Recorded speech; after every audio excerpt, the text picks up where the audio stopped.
கரூர் இடைத்தேர்தல் பிரச்சாரத்திற்காக சென்றிருந்த முதல்வர் விஜய் அங்கே பல்வேறு விஷயங்களை பேசியிருக்கிறார். மீண்டும் திராவிட முன்னேற்ற கழகம்தான் அவருடைய எல்லா நடவடிக்கைக்கும் காரணம் என்பது போல பேசியிருக்கிறார். கரூர் போக முடியாமல் இருந்தது திராவிட முன்னேற்ற கழகத்தால் என்று பேசியிருக்கிறார். திருச்சி வரைக்கும் போனார் இடைத்தேர்தல் பிரச்சாரத்துக்கு, திருச்சி கிழக்கு. அப்போ பக்கத்தில் தான் கரூர் இருந்தது. இன்றைக்கி திருச்சியிலேருந்து கரூர் போன மாதிரி போயிருக்கலாம், போகலை. காரணம், அவருடைய ஷோஃபா மாடல் கட்சியில் கரூர் விஜயபாஸ்கர் சேரட்டும், தன்னுடைய பதவியை ராஜினாமா செய்யட்டும், இடைத்தேர்தல்கள் வரட்டும், பிரச்சாரத்துக்கு போகலாம் அப்படின்னு அவர் வெயிட் பண்ணியிருந்தார். இல்லை, திருச்சிக்கு போனது நன்றி அறிவிப்புக்குன்னு நீங்கள் சொல்லலாம். நன்றி அறிவிப்புக்கு போயிருந்தால் பக்கத்தில் இருக்கிற பெரம்பூருக்கு முதல்ல போயிருக்கணும், போகவே இல்லை இன்னும். ஏன்னா அந்த தொகுதி தான் அவர் இப்போ சட்டமன்ற உறுப்பினர். திருச்சிக்கு போனதுக்கு காரணம் இடைத்தேர்தல், இதை கரூர் போனதுக்கு காரணம் இடைத்தேர்தல். இனி அவர் போக போதெல்லாம் இடைத்தேர்தல் தான் போவார் அப்படிங்கிறது தான் இது எடுத்துக்காட்டுது. போனவர் இடைத்தேர்தல் பிரச்சாரத்தை விடுத்துவிட்டு பல்வேறு விஷயங்களை பேசியிருக்கிறார். அந்த ஊழல் பற்றிலாம் பேசுகிறார். அந்த மேடையிலேயே கரூர் விஜயபாஸ்கரை எழுதி பேசுகிறார். கரூர் விஜயபாஸ்கர் நிலைமை என்னங்கிறது எல்லோருக்கும் தெரியும். 100 கோடி ரூபா மதிப்புள்ள நிலப்பிரச்சனை அபகரிப்பு வழக்கில் கரூரில் தலைமறைவாக இருந்து கைது செய்யப்பட்டு வந்தவர். அவருக்காக அங்கே விஜயபாஸ்கர் காத்திருக்கிறார். விராலிமலை முன்னாள் சட்டமன்ற உறுப்பினர். அவருக்கு இப்போ குட்கா வழக்கில் விசாரணைக்கு வர சொல்லி நீதிமன்றம் சொல்லியிருக்குது. இவர்களை வைத்து கொண்டு ஊழலை ஒழிப்பன் பேசுகிறாரு. மீண்டும் மீண்டும் அவர் சொல்ல வர நரேட்டிவ் திராவிட முன்னேற்ற கழகம் தான் எல்லாத்துக்கும் காரணங்கிறது. அதே போல் கரூர் நடந்த சம்பவத்திற்கு திராவிட முன்னேற்ற கழகம் தான் காரணம் என்று சொல்லியிருக்கிறார். அதில் சொல்லும்போது தெரிந்தோ தெரியாமலோ அவருடைய ஸ்கிரிப்ட் ரைட்டர் கொடுத்தது அப்படியே பேசியிருக்கிறார். ஒரு முதலமைச்சராக அவர் பதவியேற்றோங்கிறத இன்னும் அவருக்கு நினைவு வரல. ஆனால் அவர் எங்கள் முதலமைச்சரை சொல்கிறார், எங்கள் தலைவர் கழகத் தலைவர் தளபதி அவர்களை சொல்கிறார், நீங்கள் இன்னும் முதலமைச்சருங்கிற எண்ணத்தில் இருக்கீங்களான்னு. முதல்ல நீங்கள் முதலமைச்சராகிட்டீங்கன்னு உங்களுக்கு நினைவு வருதா? உங்களுக்கு கீழே இருக்கிற துறை காவல்துறை. அந்த காவல்துறையை இன்றைக்கு குற்றம் சாட்டி நீங்களே பேசியிருக்கிறீர்கள். ஒரு அரசியல் கட்சியை குற்றம் சாட்டுவது என்பது இன்னொரு அரசியல் கட்சி தலைவர்களுக்கு வழக்கம். ஆனால் ஒரு காவல்துறை என்பது ஒரு இன்ஸ்டிடியூஷன், அது எப்போதும் இருக்கும், யார் ஆட்சிக்கு வந்தாலும் இருக்கும். அதை நீங்களே முதலமைச்சராக இருந்துட்டு குற்றம் சாட்டி பேசியிருக்கிறீங்க. ஏற்கனவே ஆதவர்ஜுனா பேசி தான் வழக்காடு மன்றத்திற்கு அந்த பிரச்சனை போயிருக்கு. ஆதவர்ஜுனா பேசலாம். ஏன்னா அவர் ஏற்கனவே புரட்சி வெடிக்கும், ஜென்சி புரட்சி வெடிக்கும்னு ஒன்று போட்டு அதற்கு ஜாமீன் கேட்டு கோர்ட்டுக்கு போகும்போது தன்னை பற்றி ஒரு தகவல் அங்கே சொல்லியிருப்பார். எனவே இன்றைக்கும் மீண்டும் இந்த பிரச்சனைக்கு போனால் காவல்துறை குற்றம் சொல்லியிருக்காருன்னு போனால் அவர் அதை காரணம் சொல்லி தப்பிக்க முடியும். ஆனால் ஒரு முதலமைச்சராக பதவியேற்ற பிறகு விஜய் அவர்கள் காவல்துறையை குற்றம் சொல்வது என்பது மிக தவறான செயல், தவறான முன்னுதாரணம். இதுக்கு ரியாக்ஷன் அந்த துறையிலேருந்தே எப்படி இருக்குங்கிறத போக போக தான் பார்க்கணும். எனவே அவர் தன்னுடைய முதுகில் இருக்கிற கரையை மறைப்பதற்கு மற்றவர்களை குற்றம் சொல்வதுதான் தன்னுடைய வழக்கம் என்பது போல காவல்துறையும், காவல்துறைக்கு அன்றைக்கு ஆளுங்கட்சியாக இருந்தவர்களும் வழிகாட்டினார்கள் என்று பேசி கொண்டிருக்கிறார். அதே போல் இன்னும் ஒரு நான் ஏற்கனவே பேட்டியில் சொன்னது போல் அவருக்கு இன்னும் திரைப்படத்தை விட்டு வெளில வரல. ஓடு ஓடு ஓடுன்னு அதுக்கு வேற சைகை காட்டுறார். அதுக்கு எங்களுடைய முன்னாள் அமைச்சர் செந்தில் பாலாஜி மிக அழகாக பதில் சொல்லியிருக்கிறார். ஓடு ஓடு ஓடு என்ன, கரூர் சம்பவம் நடந்த அன்னைக்கு சம்பவம் முடிந்த பிறகு கரூரிலிருந்து சென்னைக்கு ஓடி வந்தது யார் என்று நாட்டுக்கே தெரியும். அந்த ஓடு ஓடு ஓடுக்கு அவர் தான் உதாரணம்னு சொல்லியிருக்கிறார். மிக அழகான பதில். அதே போல் கரூரில் நினைவு சின்னம் அமைப்புன்னு சொல்லியிருக்காரு. ஏற்கனவே மக்கள் மனதில் அந்த நினைவு சின்னம் இருக்குது. திருச்சி விமான நிலையத்தில் உங்களை போன்ற பத்திரிகையாளர்கள், ஊடகத்தை சேர்ந்தவர்கள் சார் சார் சார்னு கூப்பிடும்போது அந்த ஒரு வேக நடை போட்டார். இன்றைக்கு சொன்ன அந்த ஓடு ஓடு ஓடு, அந்த முதுகு கரூர் மக்களுக்கும் தமிழ்நாட்டு மக்களுக்கும் நினைவு சின்னமாக அவர்கள் மனதில் இருக்குது. நீங்கள் அந்த அமைக்க போகிற நினைவு சின்னம் காலகாலத்திற்கும் நாட்டு மக்களுக்கு நினைவுபடுத்தும். ஒரு நடிகர் பிரச்சாரத்துக்கு வரேன்னு சொல்லிட்டு நேரத்திற்கு வராமல் தாமதமாக வந்த காரணத்தினால் 41 உயிரிழந்தார்கள் என்பதை நினைவுபடுத்தும். அதுக்கு வேற சொல்கிறார், எஸ்ஓபி போட்டாங்க, அதுவும் சும்மா சொல்ல, ஸ்டாலின் சார் அப்படின்னு அவர் எப்பயும் வழக்கமாக மேடையில் விழிக்கிறது போல் அங்கேயும் அந்த விளக்கத்தை சொல்கிறார். அவர் ஸ்டாலின் சார் போட்ட எஸ்ஓபியை தானே இன்றைக்கி நீங்கள் பின்பற்றுறீங்க, நீங்கள் தான் முதலமைச்சர் ஆகிட்டீங்கல்ல, ஏன் அப்புறம் அதையே பின்பற்றணும்?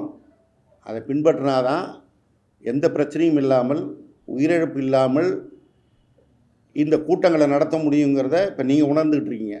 ஆனால் அதையே குற்றச்சாட்டாக சொல்கிறீங்க. அன்றைக்கி நீங்கள் கரூருக்கு வரும்போது இதே போல் பந்தல் அமைத்து, இதே போல் சேர் போட்டு, இதே போல் ஸ்நாக்ஸோட குடிதண்ணீர் வழங்கி, பாதுகாப்பு ஸ்கேன் இன்றைக்கி அடையாள அட்டை வரை கொடுத்து அதையும் அவருடைய தோழர்கள் தூக்கி காட்டியிருக்காங்க. இதெல்லாம் கொடுத்துருந்தா அன்றைக்கி இந்த விபத்தே நடந்திருக்காத, பாதுகாத்திருக்கலாமே. இன்றைக்கு குற்றம் சொல்லுகிறீர்களே, அதைத்தான் அன்றைக்கே நீங்கள் செய்திருந்தால் இந்த குற்றம் நிகழ்ந்திருக்காது. அதே போல் அந்த நிகழ்வுக்கு வரும்போது காவல்துறை எச்சரிக்கை செய்யலை, அரியலூர்லேருந்து பெரம்பலூருக்கு போகும்போது எச்சரிக்கை செய்தாங்கன்னு சொன்னார்.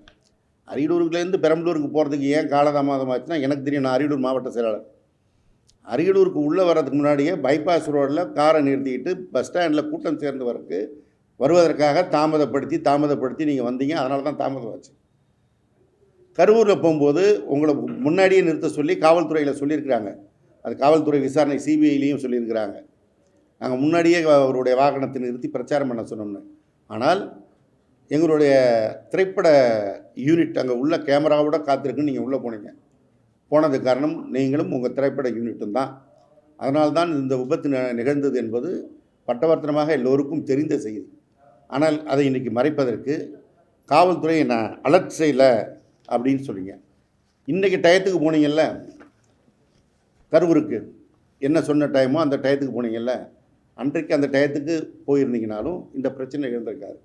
எனவே பேசுவதற்கு முன்னால் அந்த ஸ்கிரிப்டை ஒரு மனப்பாடம் பண்ணுறதுக்கு முன்னாடியே நீங்கள் மனசில் உள்வாங்கி படிச்சிருந்தீங்கன்னா இதில் சொல்கிற குற்றச்சாட்டு பூரா நம்மளையே தானே இருக்குது அப்படிங்கிற எண்ணம் உங்களுக்கு ஏற்பட்டிருக்கும். ஆனால் நீங்கள் அதை மனதில் வாங்கி படிக்கலை. கரூருக்கு நீங்கள் போகிறதுக்கு முன்னாடி உங்கள் தலைமை கழகத்திலேருந்து அறிவிப்பு கொடுத்தாங்க, 12 மணிக்கு வந்துடுவார், 27/9/2025 அன்றைக்கு 12 மணிக்கு வந்துடுவார்னு. அவர் அங்கே உங்கள் தலைமை கழகம் அறிவிப்பு கொடுத்ததோடு இல்லை, உங்கள் பொதுச்செயலாளர் புஷி ஆனந்த் அவர்கள் பத்திரிகையாளர் சந்திப்பில் அதை பேட்டி கொடுத்தது வீடியோவாகவும் இன்றைக்கும் யூடியூப்பில் இருக்குது. பல முன்னணி தொலைக்காட்சி நிறுவனங்கள் வெளியிட்ட அந்த பேட்டி இருக்குது. எனவே எல்லா விதத்துலையும் பார்த்தா நீங்கள் உங்கள் சைடில் வச்சுருக்கிற தப்பை பூராவும் மறைத்து விட்டு மீண்டும் மீண்டும் கரூர் சம்பவம் திராவிட முன்னேற்ற கழகம் உங்கள் மீது குற்றம் சுமத்தியதுன்னு சொன்னீங்க. சட்டமன்றத்தில் வேறு எங்களுடைய தலைவர் பேசினார்னு சொன்னீங்க. உண்மையாக எங்களோட தலைவர் குற்றம் சுமத்தணும்னு நினச்சி சொல்லியிருந்தா சட்டமன்றத்தில் உங்கள் பேரை சொல்லியிருப்பார். எங்கள் தலைவர் என்ன சொன்னார், எந்த ஒரு அரசியல் கட்சி தலைவரும் தன்னுடைய அரசியல் கட்சியை சேர்ந்த தொண்டர்கள் உயிரிழப்பதை விரும்ப மாட்டார்கள், மிக பெருந்தன்மையாக சொன்னார். காரணம், அவர் உயர்ந்த உள்ளம் கொண்ட ஒரு மனிதர். அவருக்கும் உங்களுக்கும் எந்த விதத்தில் ஒப்பிட முடியும்? உங்களை நீங்களாக ஒரு பெரிய மனிதராக நினச்சிக்கிட்டு பேசிக்கிட்டு இருக்கீங்க. ஆனால் எங்களுடைய தலைவரோட உங்களை ஒப்பிட முடியாது. குற்றம் சுமத்தணும்னு முடிவு பண்ணியிருந்தால் வெறும் குற்றம் சுமத்துனதோடு இருக்க முடியாது, வழக்கே போட சொல்லியிருக்கலாம். வழக்கே போட்டிருந்தால் இன்றைக்கி என்ன நிலைமை இருந்திருக்கும். ஆனால் உங்களுக்கு பெருந்தன்மையாக ஒரு அரசியல் கட்சி தலைவர் அப்படி தன்னுடைய தொண்டர்கள் உயிரிழப்பதை விரும்ப மாட்டார்கள்னு அவர் சொல்லி பெருந்தன்மை காட்டியதனால் இன்றைக்கு நீங்கள் மனசில் பட்டதெல்லாம் வாயில் வந்ததெல்லாம் பேசிகிட்ருக்கீங்க. அடுத்தது ஒரு வசனம் சொல்லியிருக்கீங்க, எவ்வளோ உயரத்திற்கு சென்றாலும் மனதிற்கு ஏற்பட்ட காயங்களை மறக்க முடியாது. நிறைய வழிகள் காயங்களை தாண்டித்தான் வந்துள்ளேன். என் வாழ்வில் அதிக வழி காயம் கொடுத்தது கரூர் சம்பவம்தான். மக்களை சந்திக்கவும் மக்களிடம் பேசவுமே கரூருக்கு வந்தேன் அப்படின்னு சொன்னவர் வந்தது எத்தனை நாள் கழிச்சு? அந்த சம்பவம் நடந்து 285 நாள் கழித்து. அப்போ தான் எங்கள் திராவிட முன்னேற்ற கழக ஆட்சி உங்களை போக விடாமல் தடுத்ததுன்னா உங்கள் ஆட்சி அமைந்து 2 மாதம் ஆகுது. முன்னாடியே போயிருக்கலாமே, போகலை. அந்த காயம் வழியெல்லாம் அது அப்படியே இருந்ததா அந்த 285 நாளுன்னு கேட்டால், இடையில் உங்களுடைய மனதிற்கு பிடித்தவர்கள் வீட்டு கல்யாணத்தெலாம் சிறப்பாக கலந்துக்கிறீங்க. 2026 பிப்ரவரி 9 ஒய்எஸ் சுனில் ரெட்டியோட மகன் சாகில் மற்றும் வேதிகா ஜோடியோட திருமண வரவேற்பில் கலந்துக்கிட்டீங்க. 2026 மார்ச் 5ஆம் தேதி சினிமா தயாரிப்பாளர் கல்பாத்தி சுரேஷோடைய மகன் திருமண வரவேற்பில் கலந்துக்கிட்டீங்க.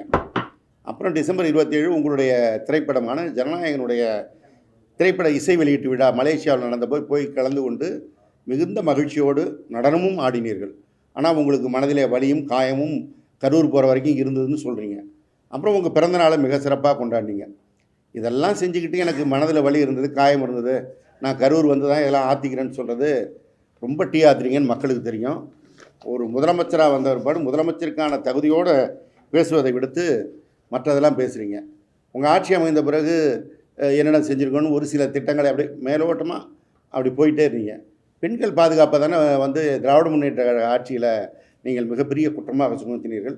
அந்த பெண்கள் பாதுகாப்பிற்கு இந்த ஆட்சியில் நீங்கள் என்ன நடவடிக்கை எடுத்தேன்னு சொல்ல முடியுமா?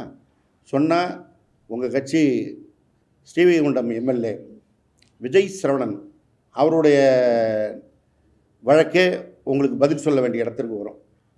மிக தெளிவாக உங்கள் கட்சியை சேர்ந்த ஒரு பெண் அவர் மீது வழக்கு கொடுத்து ஊடகங்களில் பேட்டி கொடுத்து அவர் மீது நடவடிக்கை எடுக்க வேண்டும் என்று வலியுறுத்துகிறார். ஆனால் யாரும் அதை பற்றி வாய் திறப்பதில்லை. உங்கள் கட்சியில் வேறு பத்திரிகை தொடர்புக்குன்னு சில மந்திரிகளை வச்சுருக்கீங்க, அவங்க இது குறித்தும் பேசுவதே இல்லை. இப்போ கடைசியாக என்ன ஆச்சு? விஜய் சரவணனுக்கு துப்பாக்கி அந்த போலீஸ் பாதுகாப்பு போட்டிங்க. அவர் துப்பாக்கி தூக்கிட்டு போய் லாரி டயரை செக் பண்ணிகிட்டு இருக்கிறார். ஒருவேளை இது போன்ற சம்பவங்கள் தொடர்ந்து ஏற்கனவே அந்த பெண் போல் இன்னும் ஏதாவது சம்பவம் புகார் வந்துடக்கூடாதுன்னு நினச்சி நீங்கள் போலீஸ் பாதுகாப்பு கொடுத்து அந்த பெண்களுக்காக கொடுத்தீங்களோ என்னமோ. அப்படி இருந்தால் அவர் நாங்களே அதை வரவேற்க வேண்டியதுதான்னு வச்சிங்களேன். முதல்ல உங்கள் கூட்டத்தில் இருக்கிறவங்க என்ன பண்ணுறாங்கன்னு பாருங்கள். இங்கே ஆலந்தூரில் ஒரு பகுதிச் செயலாளர் வேம்புலி அவர் மீது ஒரு பெண் வழக்கு கொடுத்துருக்கிறார். சேலத்து மணிகண்டன், இப்படி பட்டியலை போட்டுக்கிட்டே போகலாம். இப்படி உங்களுக்கு எதை சொல்லி நீங்கள் ஆட்சிக்கு வந்தீர்களோ அதை சரியாக செய்தீர்களான்னு முதல்ல பாருங்கள். அதை செய்யலை. ஊழல் வழக்கில் சொல்லணும்னா இன்றைக்கி தமிழ்நாடு முழுவதும் சந்தி சிரிக்குது வழக்கறிஞர் நியமனத்தில் என்ன நடந்திருக்குங்கிறத. திராவிட முன்னேற்ற கழகம் முதல்ல குறை சொல்ல வரல. உங்கள் தாவேக கட்சியை சேர்ந்த ஒரு பெண் வழக்கறிஞர் ஞானசௌந்தரிங்கிறவங்க வழக்கு தொடுக்கிறாங்க. இதற்கு இவ்வளோ பணம் வாங்கியிருக்கிறாங்கன்னு. அந்த ஞானசௌந்தரி மாத்திரமல்ல, இப்போ ஒவ்வொரு மாவட்டத்திலும் மாவட்ட ஆட்சியரிடத்தில் போய் அந்த மாவட்டத்தில் இருக்கின்ற வழக்கறிஞர்கள் புகார் கொடுத்துக்கிட்டு இருக்கிறது தொடர்ந்து காட்சியாக இருக்குது. இன்றைக்கு திராவிட முன்னேற்ற கழகத்தின் சார்பாகவும் லஞ்ச ஒழிப்புத்துறையில் புகார் கொடுக்கப்பட்டிருக்கு. உங்கள் ஊழலற்ற ஆட்சிக்கு வேறு சாட்சியெல்லாம் வேணாம், உங்கள் வழக்கறிஞர் அரசு வழக்கறிஞர் நியமனமே போதுங்கிற நிலைமை தான் இருக்குது. அதே போல் வேலூரில் செங்கல் சூளைக்கு மாதம் லஞ்சம் கொடுக்கணும்னு கேட்டது உங்கள் நிர்வாகி, நீங்கள் தான் அவங்க மேலே நடவடிக்கை எடுத்துருக்கீங்க. இங்கே திருவொற்றியூரில் உங்கள் வட்டச்செயலாளர் ராகுல்ங்கிறவர் வீடு கட்டுறதுக்கு ஒரு பெண்ணிட்ட 50,000 பணம் கேட்டார்னு புகார் வருது.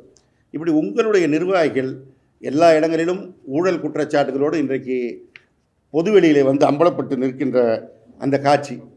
அப்புறம் சொல்கிறார், ஒவ்வொரு அலுவலகத்துக்கும் போய் பாருங்கள், எங்கேயாவது ஊழல் இருக்கா, லஞ்சம் இருக்கான்னு.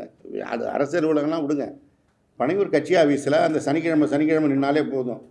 சி விஜயபாஸ்கர் வராரா, எம் விஜயபாஸ்கர் வராரா, எம்ஆர் விஜயபாஸ்கர் வராரா, இல்லை கடந்த காலங்களில் இருந்த அமைச்சர்கள் உடுமலை ராதாகிருஷ்ணன் வராரான்னு. இவர்களுக்கு ஒவ்வொருத்தருக்கும் என்னென்ன வழக்கு இருக்குது, அது என்ன வழக்கு, இதெல்லாம் தெரிஞ்சு தானே நீங்கள் உங்கள் வாஷிங் மிஷின் இன்றைக்கி சமூக ஊடகங்களில் போடுறாங்களே, டிவிகே வாஷிங் மிஷின் இன்றைக்கி ஃபேமஸாக இருக்கு.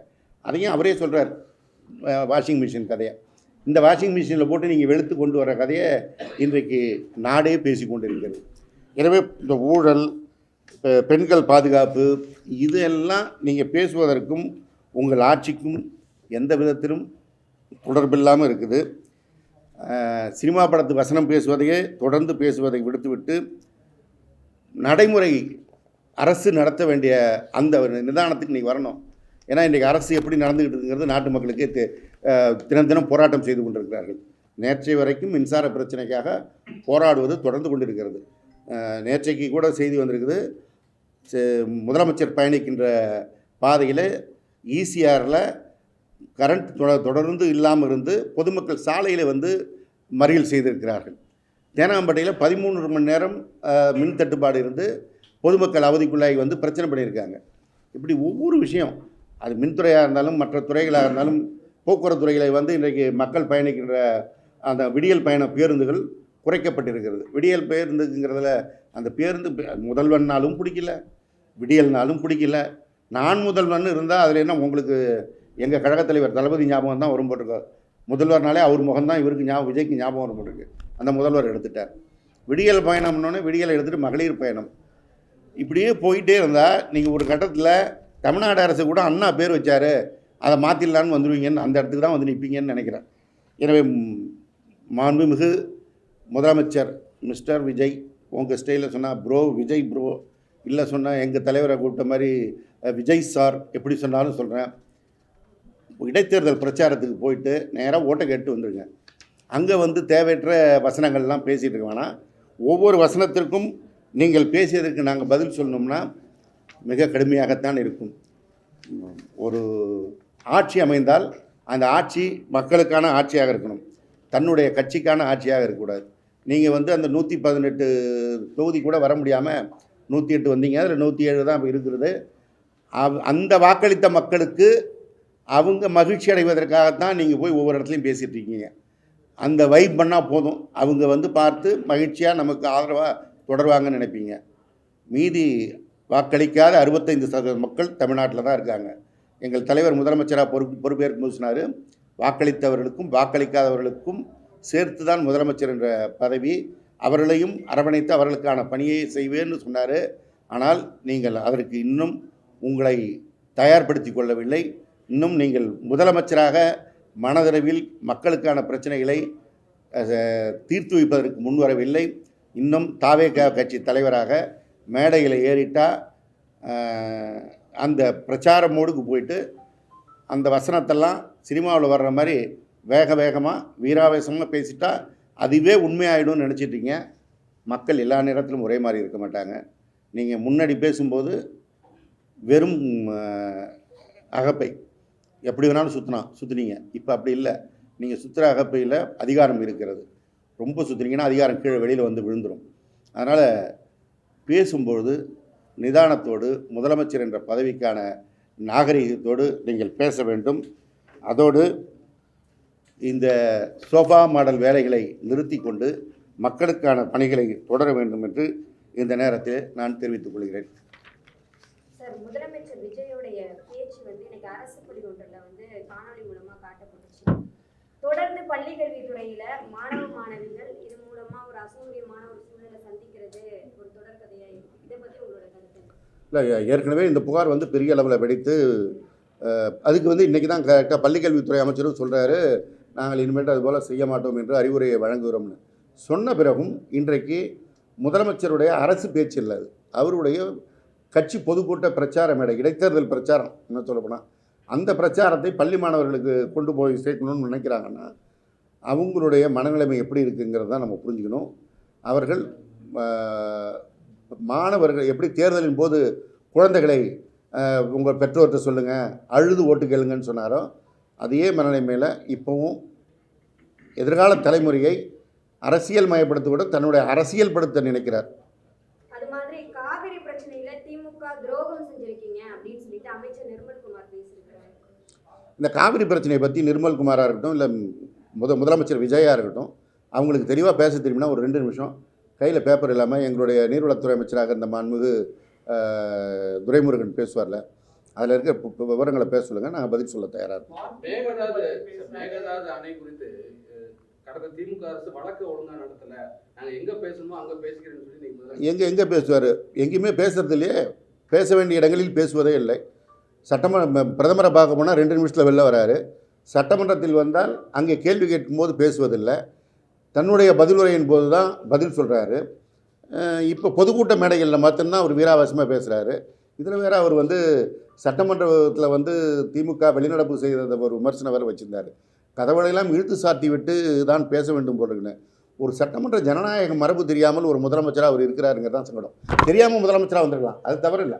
வந்த பிறகு நான் ஏற்கனவே பல முறை சொல்லிட்டு இருக்கேன், ஒரு முதலமைச்சர் எப்படி செயல்பட வேண்டும் என்று கடந்த காலங்களில் இருந்த முதலமைச்சருடைய நடத்தையை பார்த்து தெரிந்து கொள்ளணும். எதிர்க்கட்சி என்றால் அவர்கள் கருத்துக்களை வைப்பார்கள், கருத்துக்களை வைக்க நீங்கள் இடம் தராவிட்டால் வெளிநடப்பு செய்து வெளியிலே சென்று ஊடகத்தில் அந்த கருத்தை சொல்லதான் செய்வார்கள். இதுதான் சட்டமன்ற மரபு, ஜனநாயகம். அதை கிண்டல் பண்ணுறார் கதவை இழுத்து சாத்திட்டு. நான் திருப்பி கேட்குமா, நீங்கள் இனிமேட்டு ஊடகத்துக்கு பதில் சொல்லாமல் போகிறீங்களா? கதவை இழுத்து சாத்திக்கிட்டு ஊடகத்திற்கு பதில் சொல்லுங்கள் என்று கேட்டால் உங்களால் பதில் சொல்ல முடியுமா? நீங்களே எத்தனை முறை அவருக்கு இங்கே ஒவ்வொரு மாவட்ட தலைநகரில் ஆரம்பித்து இந்திய தலைநகர் டெல்லி வரைக்கும், சார் சார்னு பிற ஊடகத்தை சேர்ந்தவர்கள் குரல் எழுப்பதை பார்க்குறோம். எங்கேயாவது திரும்பி பார்க்குறாரா? அவர் யாருக்கும் கேள்வி பதில் சொல்ல மாட்டாராம். ஆனால் மற்றவங்க மட்டும் அவருக்கு பதில் சொல்லணுமா? எந்த பிரச்சனைக்காவது அவர் வாய் திறந்து பதில் சொல்லிருக்காரா? அவங்களுடைய சட்டமன்ற உறுப்பினர்கள் ஸ்ரீவிகுண்டம் எம்எல்ஏவை பற்றி புகார் வந்திருக்கு. கில்லி சரத் அமைச்சர் அவரை பற்றி தக் லைஃப்பை பற்றி வீடியோ வந்து நாடே பேசுது. வட இந்திய ஊடகங்கள் பேசிகிட்டு இருக்கு. யாராவது வாயை திறக்கிறாங்களா? அவங்க எதுக்கும் வாயை திறக்க மாட்டாங்க. ஆனால் எதிர்கட்சிகள் மாத்திரம் இவங்க பேசுனதுக்கெல்லாம் பதில் சொன்னாங்க. அவருக்கு விடியலே பிடிக்காது போல இருக்கு. அதனால தான் விடியலை எடுத்துட்டார். உயிரிழந்த குடும்பத்துக்கு பணியாணை வழங்கியிருக்காங்க. இதில் வந்து ஏதாவது அரசியல் இருக்குன்னு நினைக்கிறீங்களா? அது போல காயமடைந்தவங்களுக்கு எந்த நிவாரணமும் வழங்கலை. அதாவது ஒரு இது போன்ற நிகழ்வு நடக்கும்போது நடக்கக்கூடாதுங்கிறது தான் எல்லோருடைய எண்ணமும். அதுக்கு ஒரு அரசு நிவாரணம் அன்றைக்கு வழங்கப்பட்டது. அப்புறம் அவருடைய கட்சி சார்பாக வழங்கப்பட்டது. ஆனால் இன்றைக்கு அவர்களுடைய ஆட்சிக்கு ஆதரவு தருகின்ற மார்க்சிஸ்ட் கம்யூனிஸ்ட், இந்திய கம்யூனிஸ்டே கருத்து வெளியிட்டிருக்கிறார்கள். இதில் ரொம்ப நிதானமாக போயிருக்கணுங்கிறத வந்து அவங்க தெளிவாகவே சொல்லியிருக்கிறாங்க. இந்த வழக்கு நீதிமன்றத்தில் இருக்குது, விசாரணையில் இருக்குது. இந்த நேரத்தில் அவர்களுக்கு பதவி கொடுத்தால் அது எப்படி? இன்னொன்று, ஒரு அரசு நிகழ்ச்சியில் ஒரு கட்சி நிகழ்வில் உயிரிழந்தவர்களுக்கு அரசு பதவி கொடுப்பது என்பது என்ன மாதிரி விளைவுகளை ஏற்படுத்தும்? நாளைக்கு யோகி பாபு போகிறாரு, அவரை பார்க்க கூட்டம் கூடுது.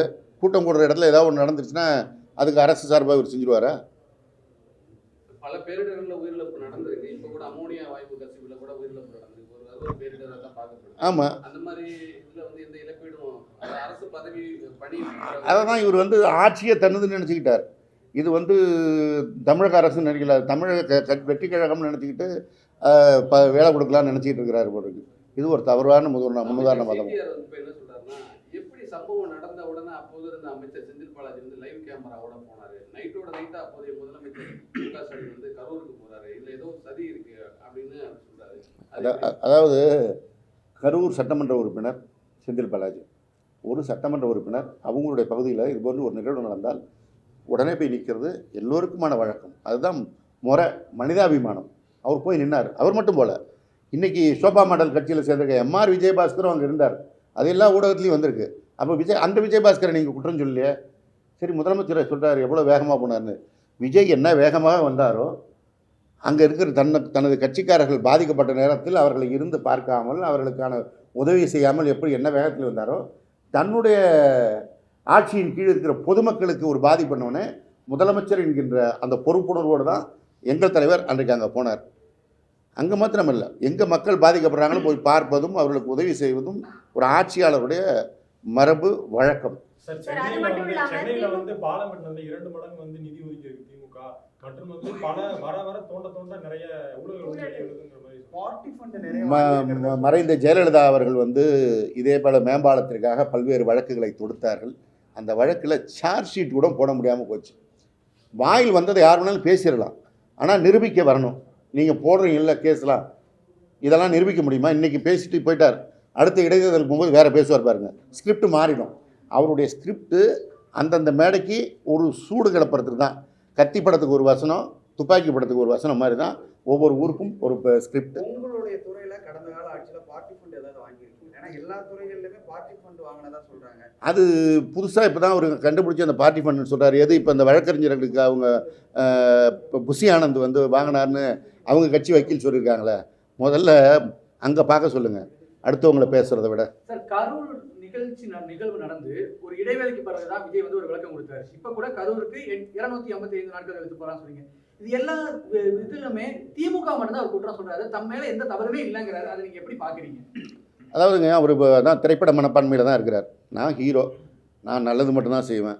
நான் செய்கிறது வந்து அப்படியே அது சிகரெட் பிடிச்சாலும் ஸ்டைலுக்கு பிடிப்பேன், வாங்கண்ணா வணக்கங்கண்ணான்னு பாடுவேன், எதை வேணாலும் செய்வேன். ஆனால் நான் ஹீரோ. அதே போல் எல்லா தவறுகளையும் திமுக மேல் எழுதிவிட்டால் மக்கள் ஏற்றுக்கொள்வார்னு நினைக்கிறாங்க. அந்த கரூர்லேயே ஏற்றுக்கல. எம்ஆர் விஜயபாஸ்கரை தான் வெற்றி பெற வச்சாங்க. அந்த கரூரில் இவருடைய வார்த்தையை எடுத்துக்கொண்டிருந்தால் இவங்க கட்சி வெற்றி பெற்றிருக்கணும். கரூரில் எடுத்துக்கல. அதனால் அவர் இப்படி ஒரு கற்பனை உலகத்தில் வாழ்ந்து கொண்டிருப்பது மிகப்பெரிய தவறு. அடுத்தது வந்து குளத்தூரை பற்றி பேசினார். இவர் போய் பிரச்சாரம் பண்ண கன்னியாகுமரியில் ஒரு தொகுதியும் ஜெயிக்க முடியல. இவர் போய் பிரச்சாரம் பண்ண நாகப்பட்டினம் மாவட்டத்தில் ஒரு தொகுதியும் ஜெயிக்க முடியல. பல மாவட்டங்களில் போய் பிரச்சாரம் பண்ணியுமே ஜெயிக்க முடியல. இது ஒரு சென்னை மாநகரத்திலும் சுற்றி இருக்கின்ற மாவட்டங்களிலும் ஒரு நிகழ்வாக போயிருக்கு. அதை ஒரு பர்டிகுலராக பேசுகிறாருன்னா, ஒரு முதலமைச்சரான பிறகு உடனே இப்படி பேசக்கூடாதுன்னு உணராமல் அவர் பேசுகிற பேச்சு இது. இதுக்கு வந்து ஆணவம், அகம்பாவம் எப்படி வேணாலும் சொல்லலாம். இதெல்லாம் அவர் உணராமல் இருப்பது தான் மிகுந்த சங்கடமாக இருக்கிறது. சார், தீய சக்தியும் தீர்ந்து போன சக்தியும் கூட்டு களவாணிகள் அப்படின்னு ஒரு கடுமையான விமர்சனத்தை முதல்வர் விஜய் வச்சிருக்கிறாரு. இதற்கு விளக்கம் கொடுங்க. அவரே ஒரு துயர சக்தியாக இருக்கிறாரு. தன்னோட விக்டிமாக தான் பயன்படுத்துகிறார். தான் துயரத்தில் இருப்பதாக சொல்லி பொதுமக்கள்கிட்ட வந்து அனுதாபம் தேடுவதையே வேலையாக வச்சிருக்கிற ஒரு துயர சக்தி தான் விஜய். அதனால் அவர் மற்ற சக்திகளை பற்றி பேச வேணாம். சார், இப்போ சிங்கப்பூர்ல அமைச்சர் சிகிச்சைக்காக போயிருக்காரு, அதையுமே ஒரு விமர்சனமா வைக்கிறாரு. சார், செஞ்சுட்டு தான் எல்லாருக்கும் இருப்பது மனித உடல். அதில் பிரச்சனைகள் வரலாம். நாளைக்கே அவருக்கு சார்ந்தவர்களுக்கு கூட பிரச்சனை வந்து அடுத்தவங்க கிண்டல் பண்ணால் தான் அவருக்கு அந்த வழி வருத்தம் தெரியும். அவர் உடல்நலத்துக்காக தான் போயிருக்கிறாரு. நீதிமன்றத்தையும் சொல்லியிருக்காங்க, நீதிமன்றத்தையும் கொடுத்துருக்காங்க. அப்புறம் அவர் வந்து அதை பொதுக்கூட்ட மேடையில் பேசுகிறாருன்னா எந்த பிரச்சார மனநிலைமையில் இருக்கிறாருங்கிறது தான் காட்டுது. சார், வட இந்தியாவில் இருக்கிறவங்க ஏதாவது ஒரு தென்னிந்திய மொழியை கற்றுக்கணும், அதே மாதிரி தென்னிந்தியாவில் இருக்கிறவங்க ஏதாவது ஒரு வடமொழியை கற்றுக்கணும் அப்படின்ட்டு ஆளுநர் அருளேகர் பேசியிருக்கிறாரு. தொடர்ந்து பொறுப்பு ஆளுநராக இருக்கக்கூடிய அருளேகர் தமிழகத்தினுடைய அந்த அரசாட்சிகள்லையும் அதிகாரிகளுடைய பேசக்கூடிய அந்த நிகழ்வுகளை பார்க்க முடியுது. ஆளுநரினுடைய செயல்பாடு எதை நோக்கி போயிட்டு இருக்குன்னு நீங்க பார்க்கலாம். இந்த ஆளுநர் கடந்த ஆளுநர் ஆர் என் ரவி வழியை பின்பற்றுகிறார். அதனால தான் எங்கள் எதிர்க்கட்சி தலைவர், எங்களுடைய இளந்தலைவர் மாண்புமிகு உதயநிதி ஸ்டாலின் அவர்கள் அதை கண்டித்தார்கள்.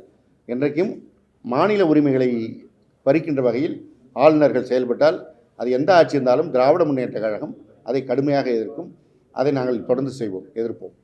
சார், இப்போ பேருந்துகள்ல வந்து விடியல்ங்கிற பேரை நீக்கிட்டாங்க. ஆனா வந்து தாவேகாவுடைய வாக்குறுதிகள்ல பெண்களுக்கு எல்லாத்துலயுமே இலவசம் சொன்னாங்க. அது இன்னும் நிறைவேற்றல. ஆனா பேரை மட்டும் மாத்திட்டாங்களே, அது நீங்க எப்படி? ஆனா அது மகளிர்கிட்ட பெரிய ஒரு கேள்வியா வருது. நீங்க ஒரு முன்னாள், அதாவது அவங்க கொடுத்த வாக்குறுதிக்கெல்லாம் தான் 6 மாதம் டைம் கேட்டிருக்காங்க. 6 மாதம் டைம் வச்சுக்கிட்டோம். ஏன் அதை எல்லாம் விமர்சனம் பண்ணிக்கிட்டு அந்த செயல்பாடெல்லாம் 6 மாதம் கழித்து அவங்க செய்கிறாங்களான்னு பார்ப்போம். முதல்ல ஸ்ரீவைகுண்ட எம்எல்ஏ சரவணன் போன்றவர்களிடத்திலிருந்து பெண்களை பாதுகாக்கின்ற பணியை உருப்படியாக செய்யட்டும் என்பதுதான் இந்த நேரத்தில் நாம் சொல்ல வேண்டியது.